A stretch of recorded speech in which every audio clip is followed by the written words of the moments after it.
Hey, well, let's see. Everything looking good, sounding good. What's going on, guys? Happy Friday afternoon. Let's build some model kits. Well, a model kit anyway.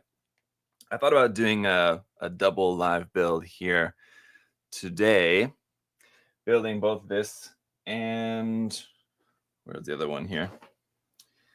The Vogelg. Hey, what's going on, David? The Vogelg. So I was going to build both live. I actually started building the Vogelg actually earlier, so it's already kind of like, I wouldn't say half built here, but a decent way into the build. And surprisingly small. So I think that because these kits share, like about half the runners are shared actually between the two.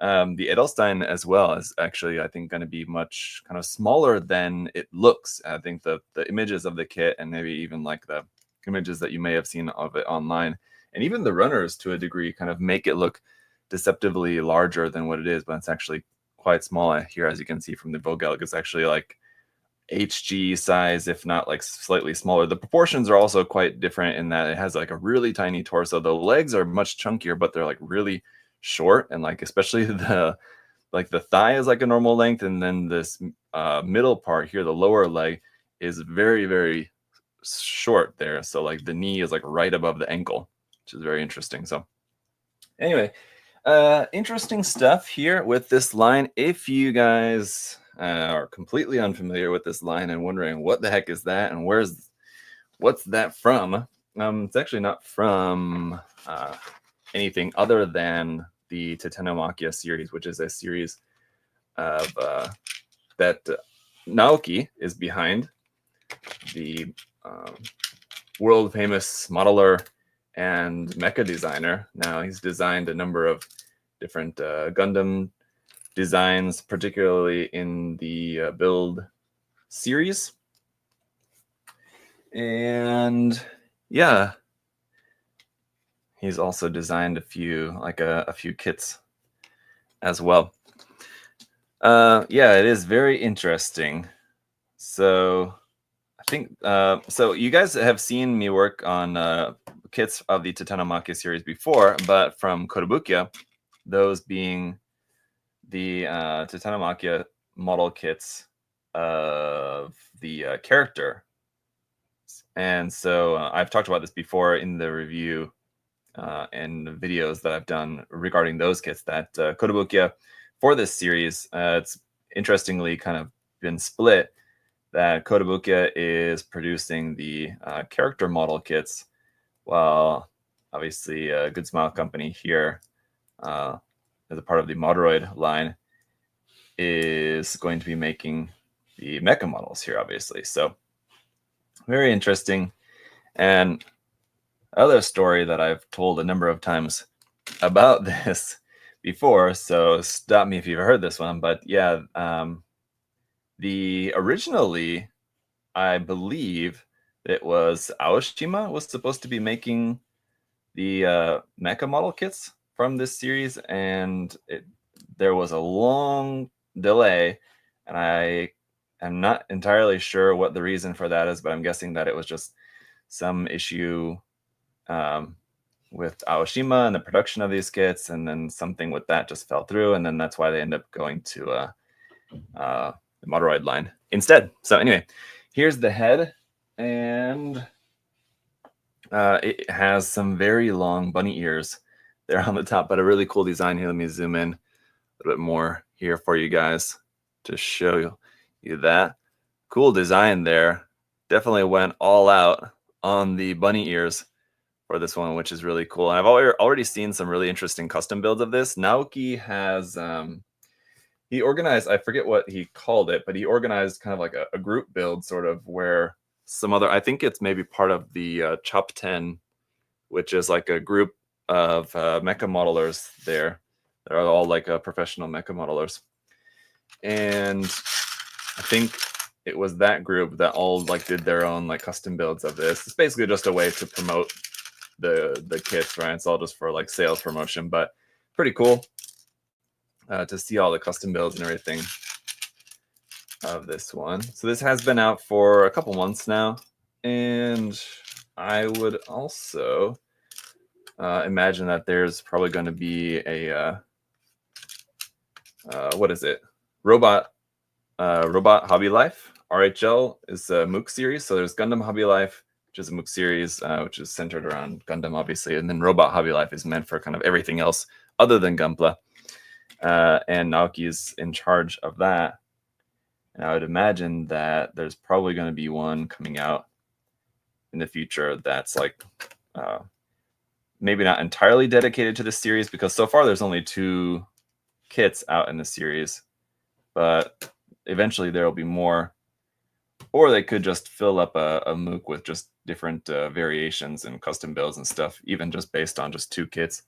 Because I've seen a bunch of different custom builds. And because these first 2 kits, and I would imagine more kits out in the line later on, because they're all sharing some of the parts, some of the runners, like kind of the base model kit is the same, and they're essentially just kind of variations. So I would assume that that there will be a lot of variations that can be made to fill up an entire MOOC easily. Because I mean, essentially they need a dozen. That's plenty. Looking at some of the images, this reminds me of the Wound War. Yes, it's very kind of similar in design to, what's the mecha designer behind Advanced Zeta? I can't think of the designer's name at the moment. But yes, very similar. You can definitely see some inspiration there for sure. Yeah. Okay, so yeah. Anyway, let's get into it here. I think this is the right one. Yeah, like that. Okay. Nope. That's not right. This must be... Or is that right? Wait a minute. No, that goes on the other side.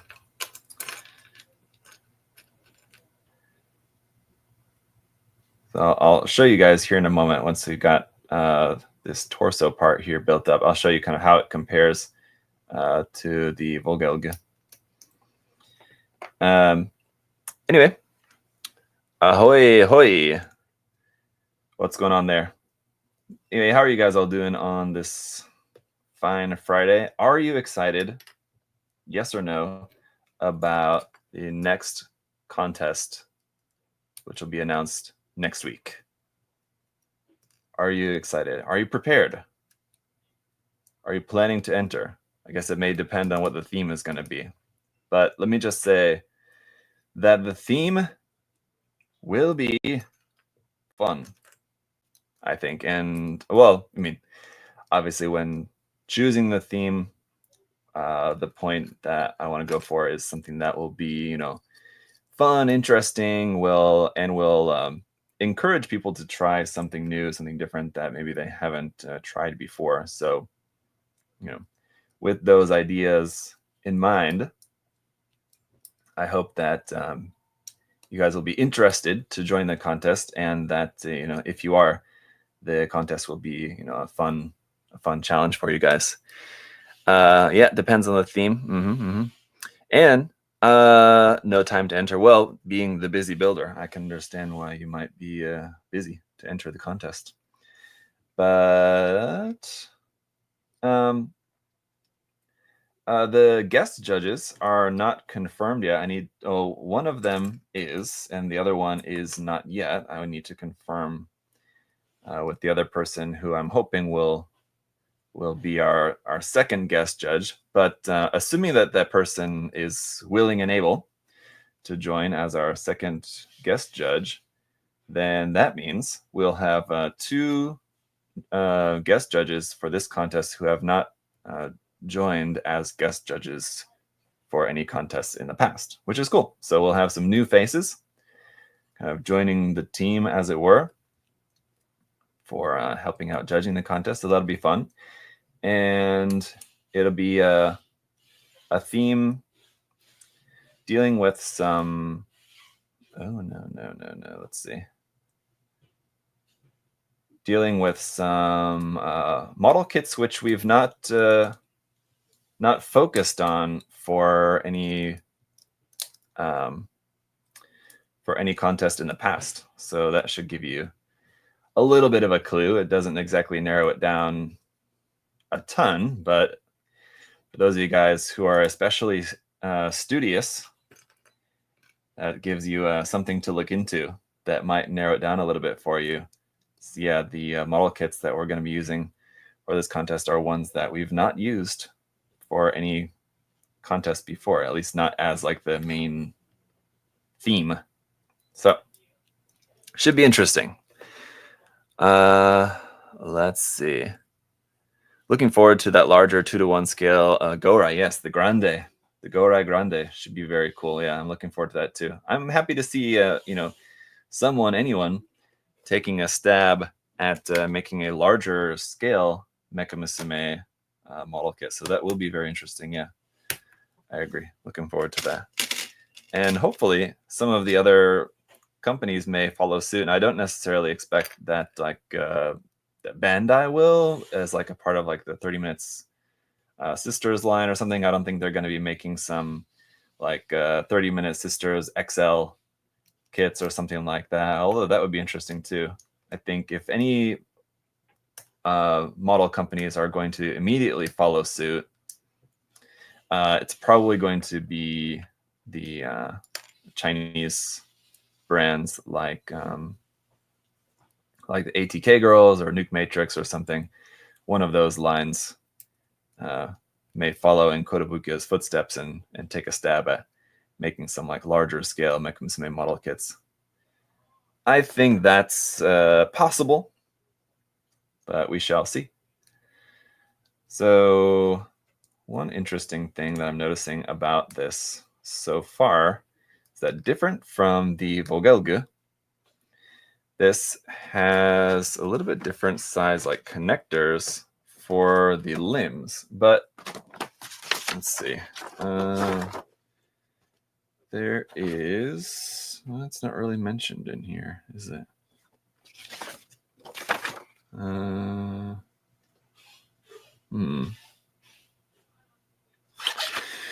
You have some like extra parts included that seem to be like for if you wanted to use them as like extra connection bits or something like these.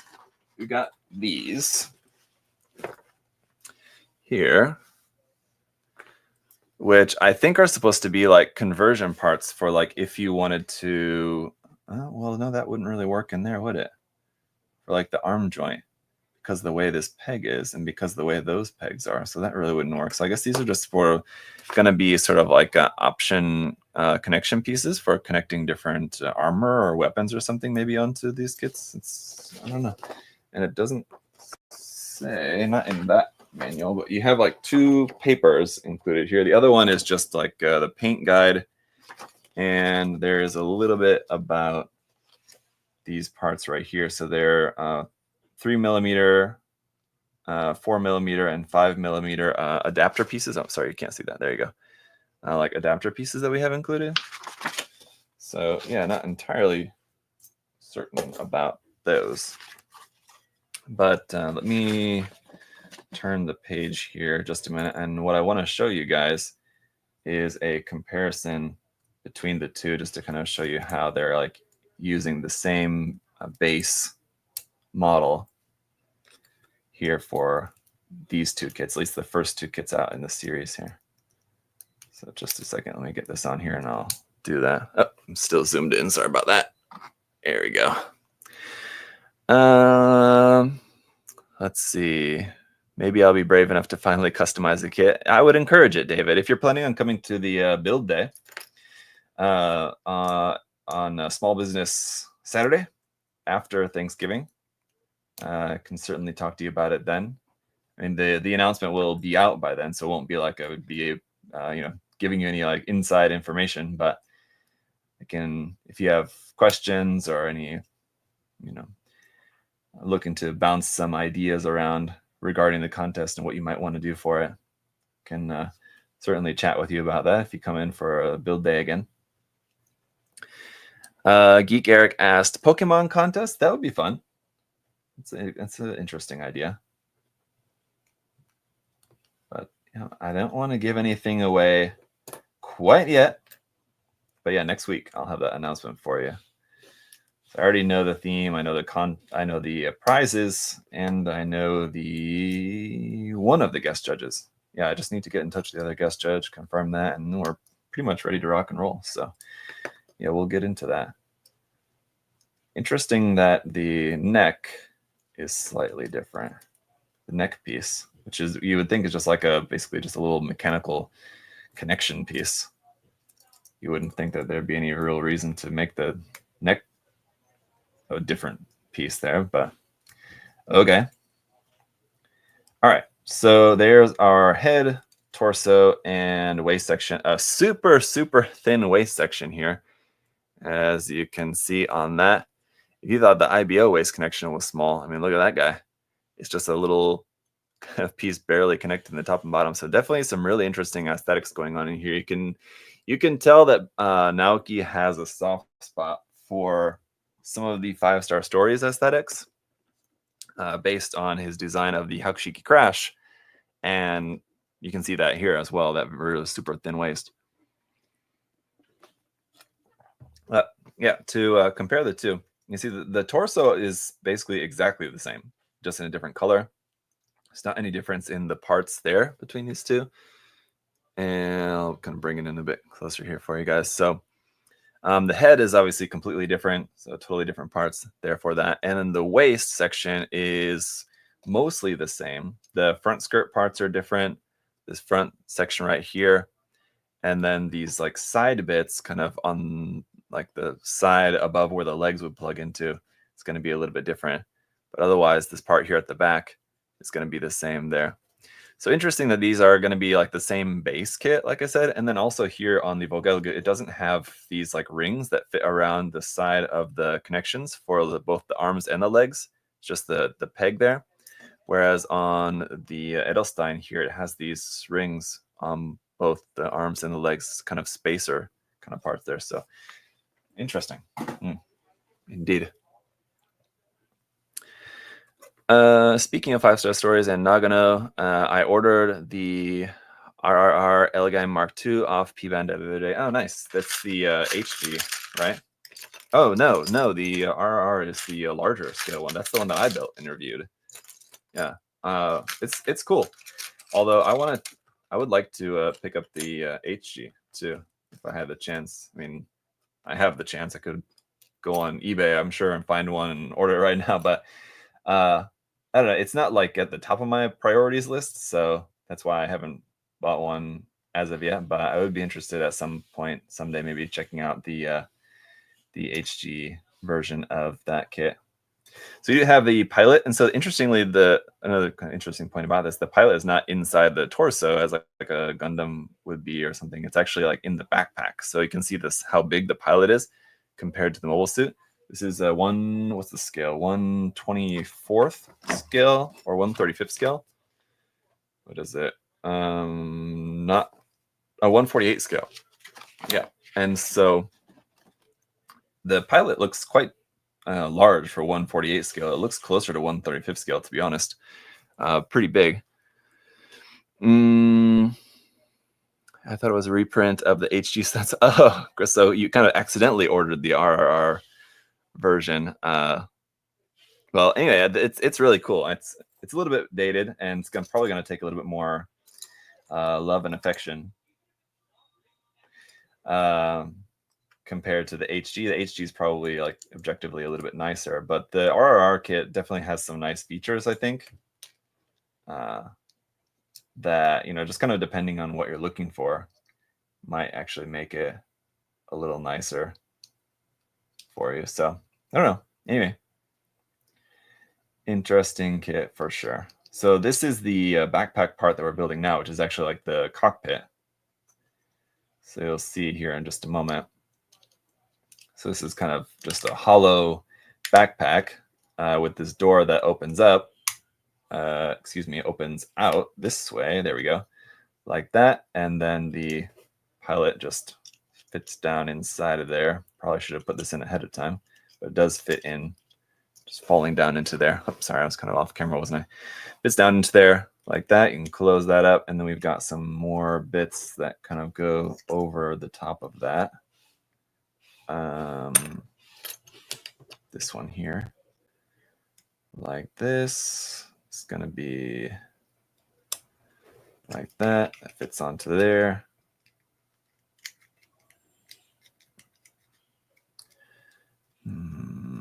Find the peg. There we go.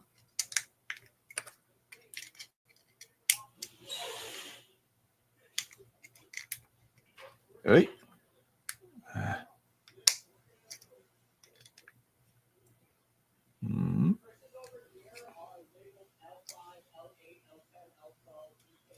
There we go. I think we got it. Okay, I was looking at that thinking, I'm not sure if that's on there quite right, but I think I got it. Right. So anyway, I don't know why I thought this was bigger. Yeah, so Keith, I was saying that earlier. If you entered the live stream, if you missed me mentioning about that earlier, I also was under the impression that these kits were going to be a little bit larger. And so definitely have been kind of a bit surprised, based off of the box art, and then also, just based off of just the parts, even just cutting out the parts. It does kind of give the impression of being a little bit larger than it really ends up being. So yeah, let's see. This one goes here. Kind of interesting how we have the bunny ears on the head, and these parts here of the backpack also just kind of remind me a bit of like bunny ears, like if you were to just to flip these up like that, right? But these are meant to be like this and then connected onto the back. But yeah, Keith. Keith was our winner at the live stream this morning on the USA Gundam TV channel. Adam and I were on there and gave away a lizard. Keith won. Congratulations again, Keith.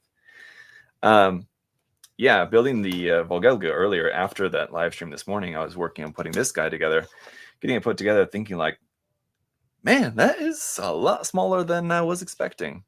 You can see it's like HG size, if not even like smaller than like a standard HG now. The Edelstein will definitely be larger because it has like much longer legs and like much longer proportions kind of throughout.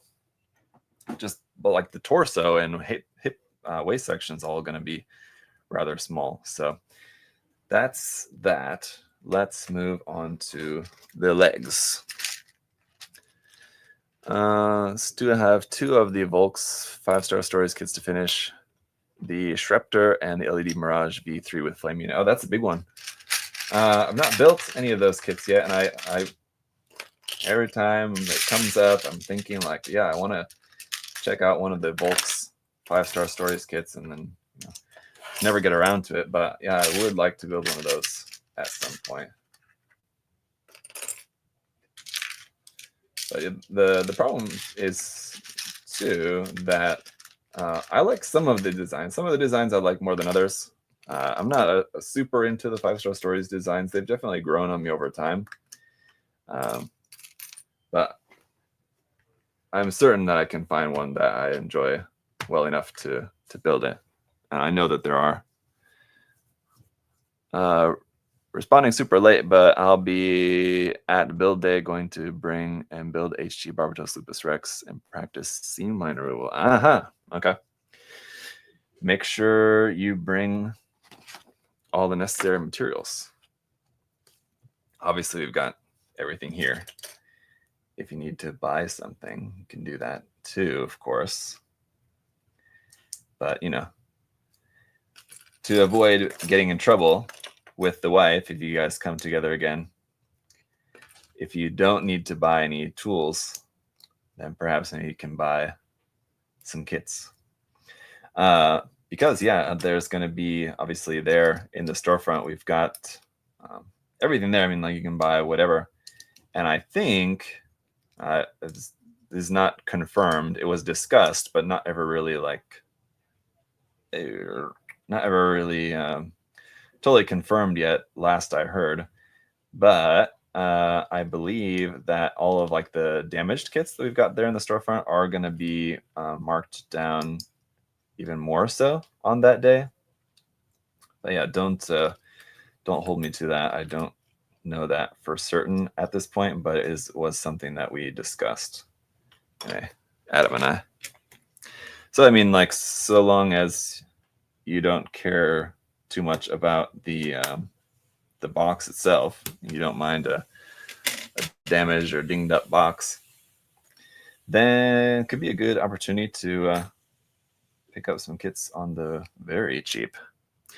Will you be selling the damaged kits online at any point? I don't think so. No, just because usually, and fortunately, it's only like like a couple of kits. Like we'll get in, like 400 of one particular kit, and maybe it'll be like a couple that are damaged, and so there's not really too much point making a listing on the website for a damaged listing of a damaged version of like that listing, right? Where we only have like 2 available, and it's just going to like sell immediately. It's not really worth the time. We can just sell that in the storefront. But sometimes there is cases where we'll get like an entire case of a kit is all damaged. In that case, it could be like 20 of the kit, and they're all just box damage. The kits are all fine. In that case, it has been considered to put them online, but I think what it came down to was that we didn't want to do that because of the fact that even though it's listed as a damaged item, people will still it's just a pain for our customer service, basically, because people will still email in and they'll say like, well, how bad is the damage? Can you send pictures of it? And then they get it, and then they complain like, oh, this is damaged more than I thought it was, and blah blah blah blah blah. So it just kind of makes a hassle for them, where even though it's advertised as the kit's fine, just the box is damaged, people will still make a stink about it. And so just in an effort to not make the customer service staff have any harder of a time than they need to, just keep it as just in-store only for that stuff. So yep, I got an MG Stark Jagan in the mail. Seems they got reprinted. Any plans for reviewing that one? No, I wasn't, but I don't know, possibly at some point. It wasn't one that I was ever really planning on getting, but I have had kind of second thoughts on that. As in, I may want to get one at some point. But at the moment, no, I don't have one, and I don't have plans on getting one. But we'll see.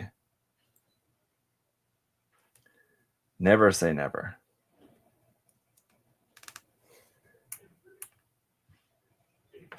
All right. Anyway, yeah, the build so far, just to mention on like the build quality for you guys that are wondering, basically it's Moderoid. So if you've built any like Moderoid kits so far, it feels very similar to that. I don't necessarily really like the feeling of the plastic quite as much as like a Bandai kit. I don't know how to describe it. Compared to like Bandai or Kotobukiya, Moderoid's got a little bit different feel to the plastic. That's like kind of thicker feeling, and so for that, it feels like I don't know, the fit isn't quite as smooth or something. I'm not sure. Yeah, I don't know how to really describe it other than that, but yeah, if you guys have ever built a Moderoid kit, then you hopefully maybe have an idea of what I'm talking about. Otherwise, I don't know. I don't know how else to break it down for you, but it's not bad by any stretch of the imagination. But it definitely has a little bit different feel to it. All right. Wait. Oh, that's interesting. So, all right.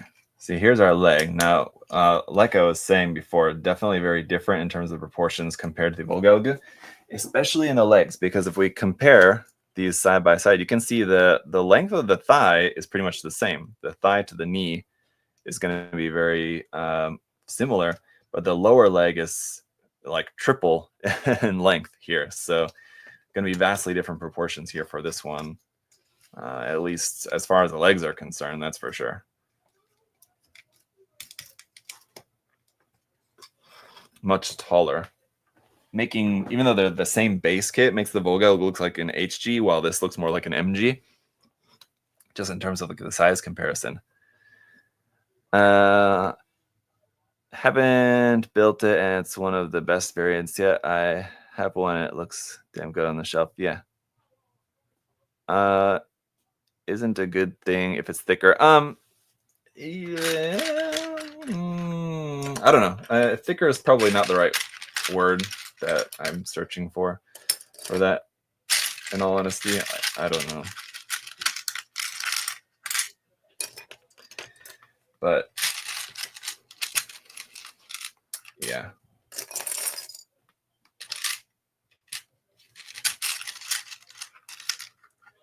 I don't know. How would I describe that? Yeah, I guess kind of. I don't know. I'm not sure. How would you guys? I don't know. Those of you guys who are also, familiar with or have experience with these kits, how would you put it?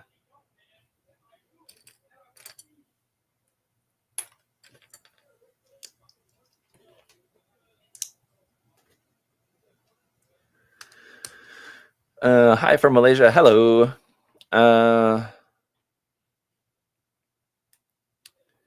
Yeah, nearly got the parts for the Type D backpack and nearly all the parts for the shield. Oh, that's interesting. Yeah, I've been kind of surprised that Bandai has not made more variants of the Master Grade Jagan, because especially considering at the time when the Master Grade came out, in like the years preceding that was the time when we got like, I don't know, it feels like 8 different variants of the HG. So it's like we get a bunch of different versions of the HG Jagan, and then we get an MG Jagan, and then it feels like, all right, well, so we're going to get more versions of the MG now as well. And then we kind of didn't really. We've gotten like 2. So that's a bit odd. But I think maybe the thinking was that they didn't want to. They already had, like, kind of in contrast, because they had so many variations of the HG already. They didn't want to lose out on sales of that kit, of those kits, because like if you make a bunch of different HG variants and people are buying those up, and then you start making MG variants, then people are going to stop buying the HG variants, even though they're P Bandai releases, so they're still only available at a certain time. But assuming that they want to be able to reprint those, and then if there's MG and HG variants both available, there's not really any point for them reprinting the HGs, because they're probably not going to sell anywhere near as well as the MGs would. I don't know. Something like that could be in the consideration, or just that the MG Jagan and the couple of variants that they've come out with so far just didn't really sell all that well, and so they're like, well, I guess we won't bother making a ton of variants for these, just because they're not really selling all that well. What's the problem with this? Am I putting this one together back upside down? Yeah, I am, aren't I? There we go. All right. I think MG and HG user base has much overlap. In Japan, yeah, for sure. I mean, in Japan, I think there's probably much less. Like here, I mean, like just in the West, generally, I think you definitely hear from a lot of people online. I think in the West, not only in the West, but I mean in the English-speaking communities, I guess I should say, because like also including like Philippines, Malaysia, other parts of Southeast Asia. You do hear kind of more commonly from people that will say like I'm an MG builder or like I'm an HG builder, where I think in Japan that's much less common. I get the sense that people are just kind of they're probably more like me, where they just kind of like it all. They don't really necessarily prefer one or the other. They're just kind of enjoyers of whatever comes out that's cool that they enjoy. And so yeah, I think there's probably much more of an overlap than maybe you might think. The overlap simply being people who just want cool model kits of mobile suits that they like. Are you planning on building any Synduality mechs? Greetings from Cali. Hello there in Cali. Synduality is another series where I didn't really like the design, so no, I wasn't planning on really building any. At least Bandai hasn't made any. I mean, maybe they'll make some more later, and maybe I'll really love the design, but at least what's available so far, it's not really anything that I'm really that into. But I don't know. I have been thinking about getting the one, I don't remember what it's called, the white one with the big curvy claw on it. I think it's like the second one. There's only a couple of kits on the line, so there's not too many of them. But yeah, I've thought about picking up that one and doing it. So I think maybe, hey, possibly this Black Friday, if it's on sale, maybe I'll pick up one, or I could see if we have it in stock here at USA Gundam. Maybe we do, in which case maybe see if I could grab one for review. But yeah, just it's kind of another situation where I've got plenty of kits there in the queue for review. So I mean, like if it's not something that I'm like really excited about, then I'm not really in a hurry to add something to my to-do list if I'm not that pumped on it. So I'm kind of curious about checking out that one Synduality kit, but other than that, probably not. I mean, I did review that that Figurized Standard Synduality kit of the character from the series, so I can't remember her name at the moment, but that one I did take a look at, but not the mecha ones yet. Milky Shame, what's going on? Speaking of Milky, I was watching Blade Runner 2049 a few days ago, and I really like that movie. I enjoy it quite a bit. Dare I say, just as much, if not possibly even more than the original. I know. But there's a one detail in it that kind of caught my attention that I really enjoyed. Was there's a part when Kay, it's kind of towards the beginning of the movie, when Kay first visits what's it, Jared Leto's company. I'm drawing a blank, can't think of the name of the company. Anyway, he's got the hair sample. What's the name of the company? David, you have not watched either of them yet? Yeah, you should definitely watch them. They're good in kind of different and similar ways. The original one has a gazillion versions, no clue which to watch. I mean, like I just watch like the final cut. I don't know if I've ever even seen. Maybe I've seen the theatrical cut at some point. although I'm not entirely certain. But what I know of the other different versions, the Final Cut's definitely the best one, I would say.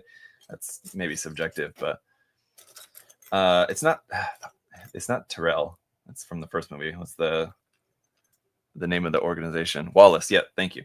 So yeah, when Kay first goes to the Wallace Corp and he's got the hair sample and he gives it to the guy, and the guy's talking about how he's like looking up the data, and he's talking about how it's like from before the blackout, so he's not sure if there's going to be much data available, because I guess like there was an event with like a kind of where basically all the technology just got messed up, and so a lot of data was lost.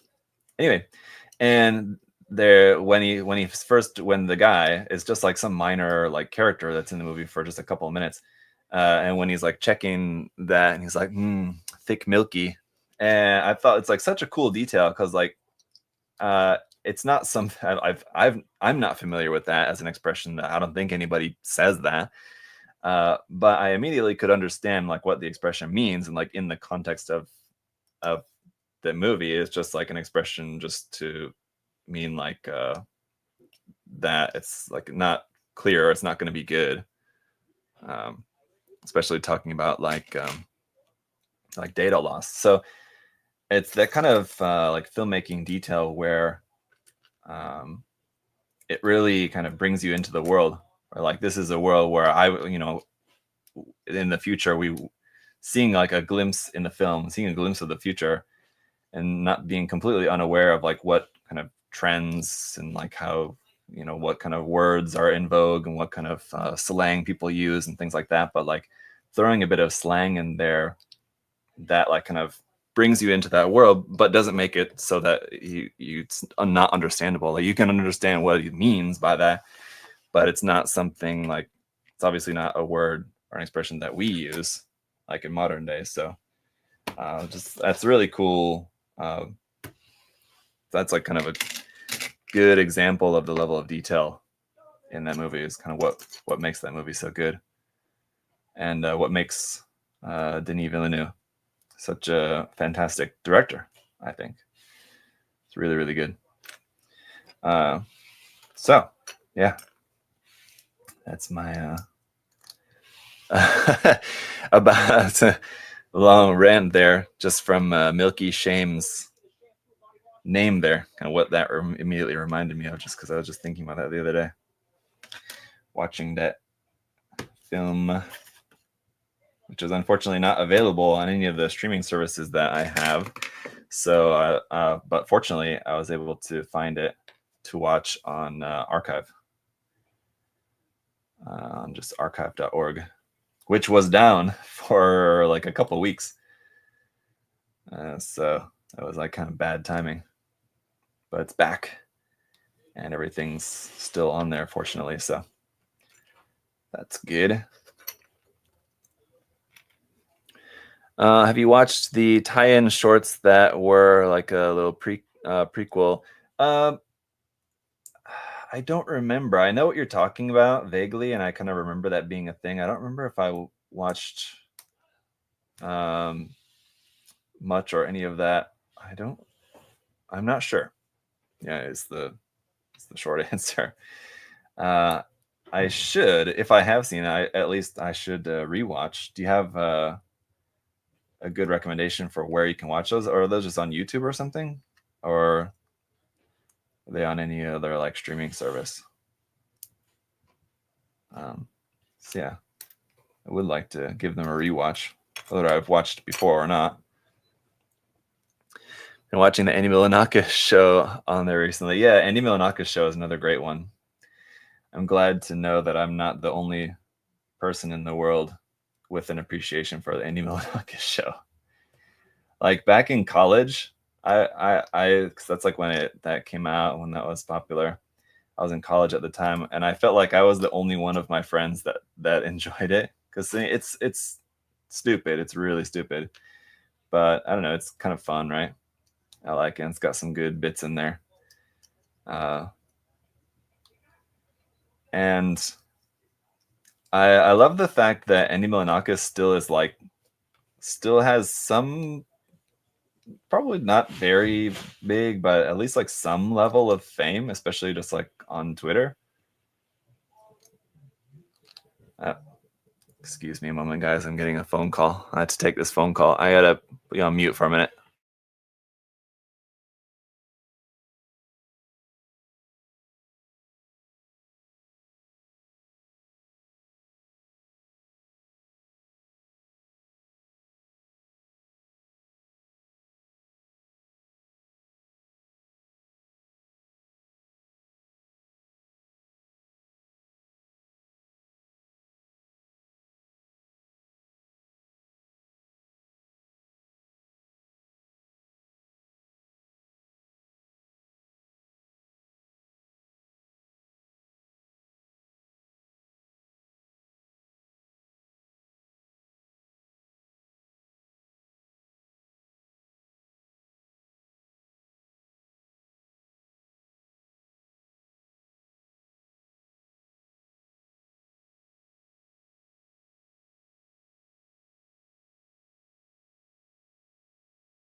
Hello.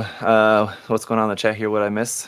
There was an anime short and the one with Dave Bautista's character. Yeah, that does sound familiar. I think I did see that, but I would like to watch it again. They're all on YouTube. Okay, all right, yeah, I'll check those out. He was like my natural progression to Tim and Eric. Yeah, it was like Andy Milonakis and Tim and Eric, and Wonder Chosen was another great one of that time. I mean, I don't know. I don't know if you could say great. It's something from that time for sure. But yeah, I have like all those on DVD. I still have them on DVD, so treasured part of my collection for sure. Yeah, I had a couple of friends who I think was able to drag them into at least appreciating the shows enough to hang out and watch them from time to time with me, but I'm not sure if I really knew of anybody who was really that into them as much as I was. He's done work for Bandai a bunch of times. Naoki, yes. Oh, yeah. Brandon was asking the designer of this. Yes. It does have that Barbatos waist, but like I was mentioning earlier, I think that's probably more of an influence of Naoki's influence, probably from Nagano and his appreciation for 5-star stories. I think more so than like anything Armed Blood Orphans related would be my guess. So the hands are, even though this is not a Kotobuki model, the hands are very similar to like the frame arms style hands, where they're kind of a pain in the ass to build because there's so many parts. I wish they were a little bit simpler in their design, but c'est la vie. It is what it is. They're still nice, and I still prefer fixed pose hands over articulated hands, but fixed pose hands that have a bunch of pieces just tend to fall apart much more easier, so I don't like that aspect of them.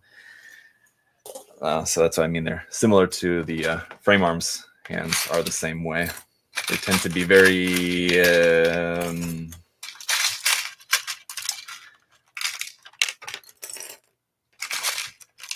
prone to crumbling in your hand.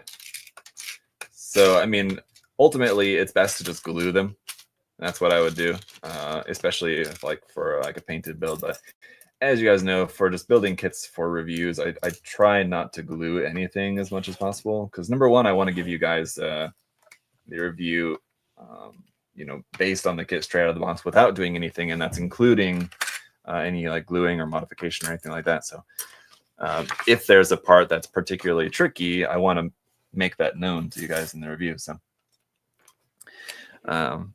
if I glue it and then like forget to mention anything about it, then, you know, one of you guys is gonna get the kit and notice that the part is like just not wanting to stay in place at all, and you're gonna come back to me and say, "Sir, what is wrong with my kit?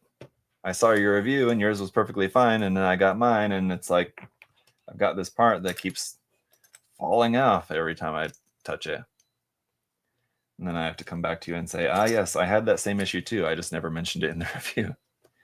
So, which is why I don't like to, as much as I can, don't like to glue anything, you know, ahead of the review. Sometimes I have to glue things during the review. I'll just be fooling around with the kit, trying to show it off to you guys, and I'll have something that's just fighting me and falling apart and being a real pain, and I just gotta break down and glue it. Or something that breaks accidentally. That actually happened with the Nobunaga the Fool kit that that review was just posted. What was that, yesterday? I actually had a part on that actually break. Just a little peg, but it was like right at the very end, and I didn't mention it in the review just because the only reason it broke was just kind of I was manhandling it maybe a little too much or something. Just I don't necessarily want to say that I was like being rough on the kit, but just in a moment of accident, I accidentally broke a peg on it. It's like, oh damn. Accidents happen, and it was an easy fix, so it wasn't anything worth like pointing out to you guys as like, here's a weak point of the kit. Because I think typically, you know, so long as you're being careful with it as you should, you wouldn't have any problem with it. And so I didn't make a point to make a point about it. So, oh, I'm off camera again. I don't know why. For some reason, I'm like,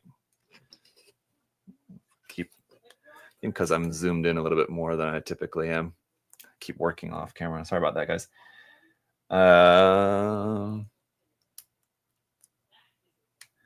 Those hands can be very finicky. Yeah, I'm guessing Willis, they're agreeing with my point there about the frame arms hands. I always try to advocate for the frame arms line because I really appreciate the frame arms line for what it has to offer, and I think that it's very underappreciated by a lot of modelers who normally, you know, for all other intents and purposes, should enjoy the lines. If you like, you know, Gundam models and just mecha models generally, then I think it makes sense that you should also enjoy the frame arms line. But for whatever reason, there are a lot of people who I think aren't into it or have tried it and didn't have a good experience, whatever. And I think my sense of it is that there's two reasons for that. Two main reasons is that the kits,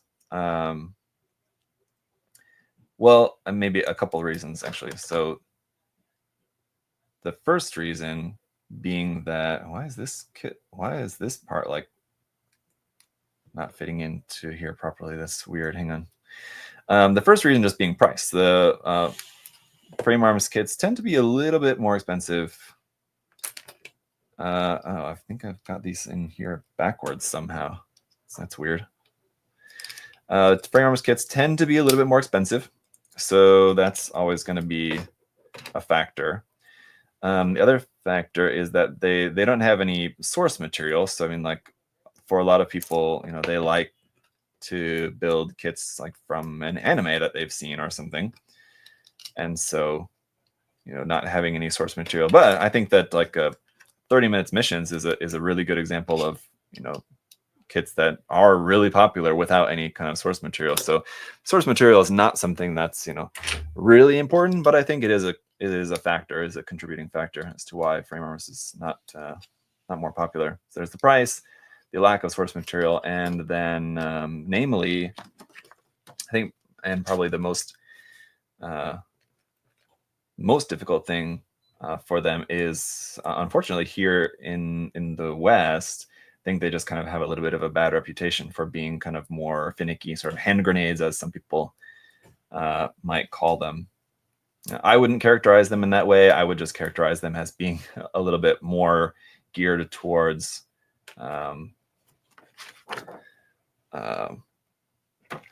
people with a little bit more modeling experience, I guess, or people with a little bit more kind of understanding as to, kind of what separates a model kit from a toy, in that model kit is not necessarily meant to be,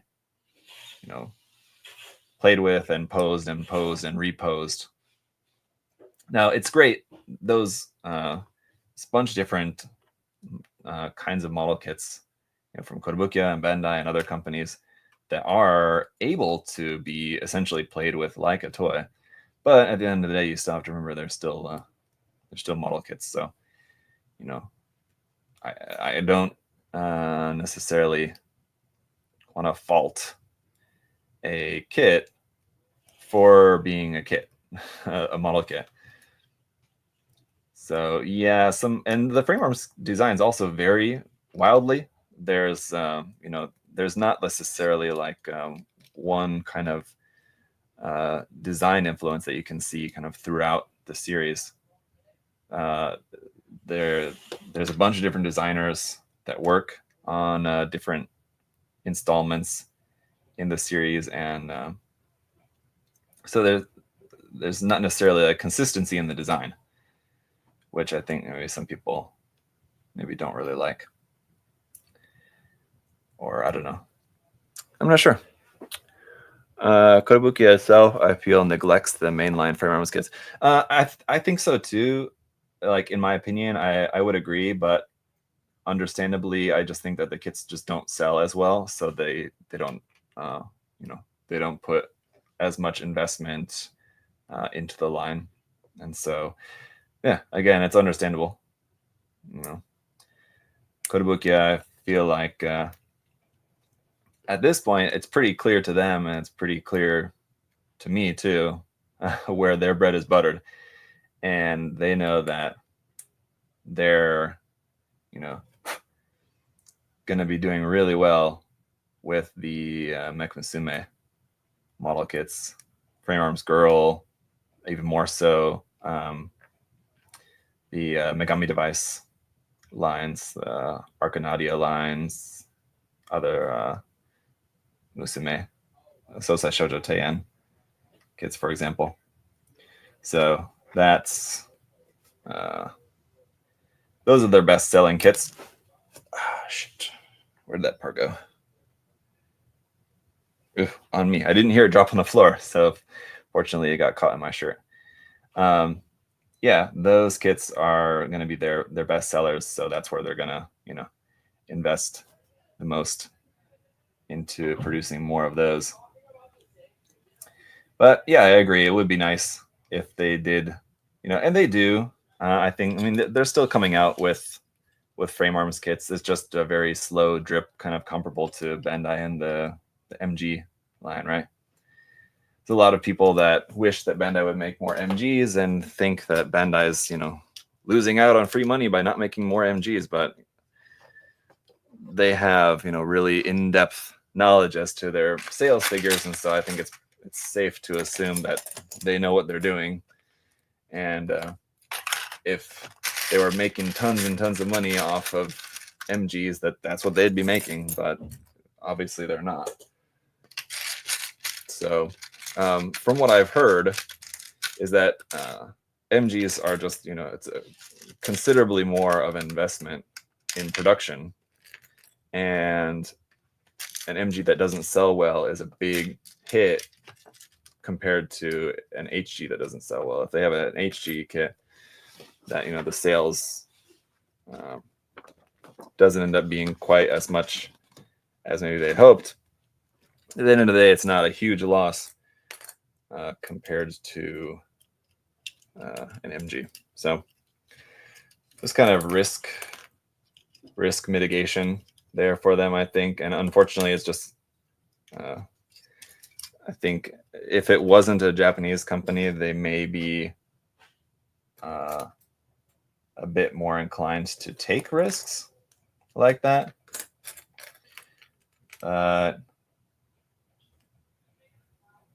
They are a bit conservative anyway.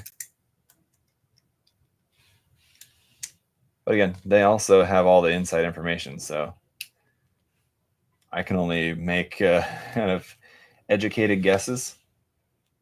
They have all the actual data. So it's interesting. We're on the weapons now, and we're almost done. So just building up the rifle, which is a really cool design. And then it's got like a couple of swords here as well. Get these parts built up, and then we'll call it a day. I've got, it's actually pretty good timing. I've got some other stuff I want to try to get done here before the day is done. So I was hoping that this build would go relatively quick. I'm glad it did. So obviously I'll have the review for this guy for you guys next week. If you saw my post, what was that, at the end of last week? So this can essentially just be like a handgun kind of on its own here, right? You saw my post last week. I posted about this is really interesting. That I wanted to do some reviews on like some older kits that I've just kind of had in my backlog, or just kind of some of which were actually kind of recent additions. But some of them have been in my backlog for a really long time. But anyway, and as you've seen this week, I've been doing some reviews on some older and or kind of more obscure kits. And so I've got a couple more of those reviews coming out. And so then, yeah, next week will be this review as well as the Vogelg, the other one from this series. And what else? Speaking of Frame Arms Girl, I do have a couple of Frame Arms Girl kits that I've got built and need to review. I've got two different versions of the Hirschfelger, actually, which I have reviewed the Hirschfelger before. I think two different versions I've reviewed. Have I reviewed the like kind of swimsuit version? This part I completely missed the nub marks on this. The gates. I think I missed that one. Have I reviewed the swimsuit, the beach swim style version of the Hirschfelger? Maybe I didn't, actually. I was thinking that I had. All right. So this is like all our different option parts. And from here, you can build the rifle as you like by choosing which parts you want to use. And what I like to do, at least for the start of the review, is go off of what's on the box art, which is kind of hard to see, but let's see. It's definitely this part. Maybe if I look in the other one, let's see, hang on.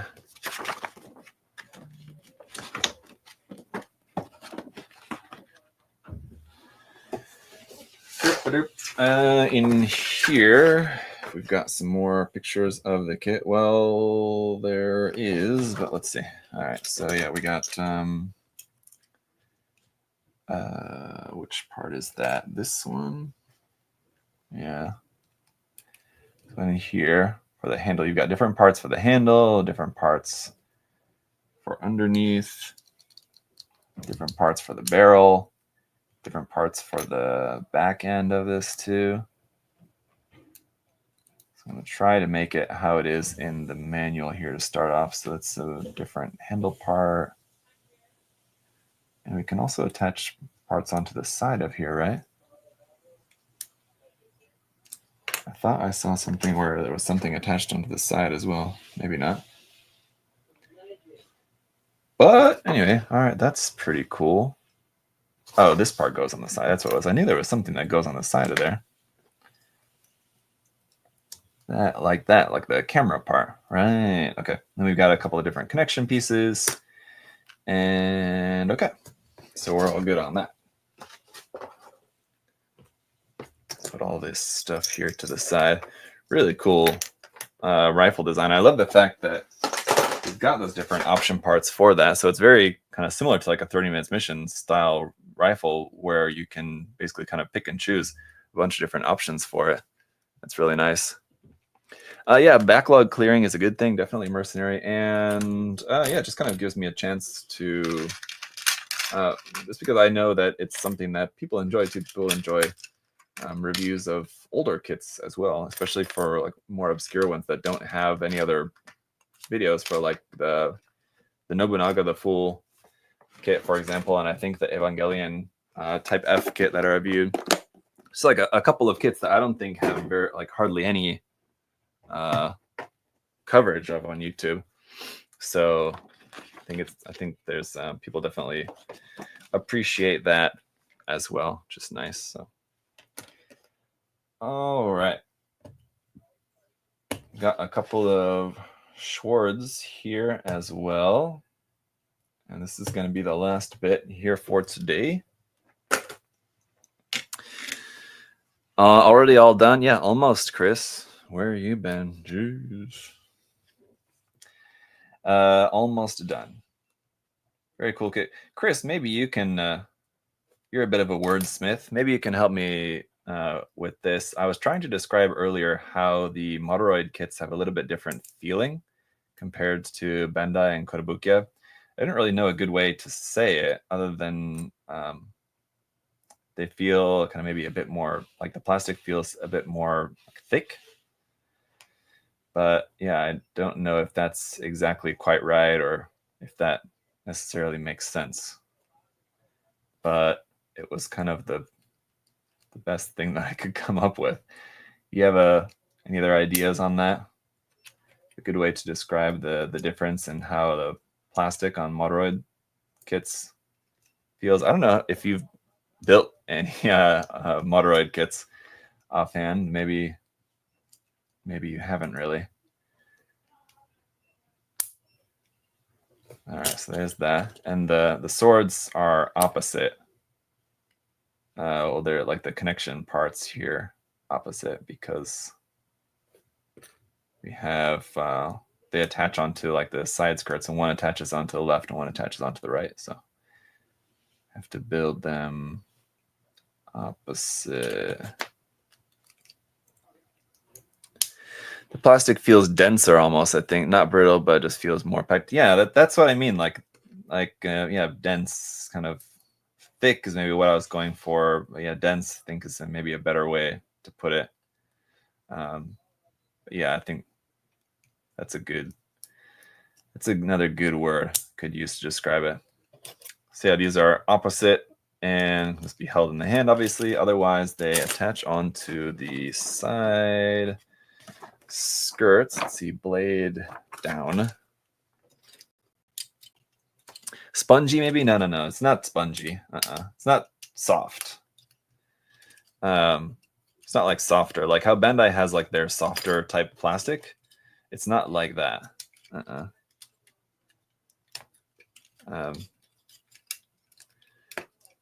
Dense is maybe a good way to describe it, I suppose.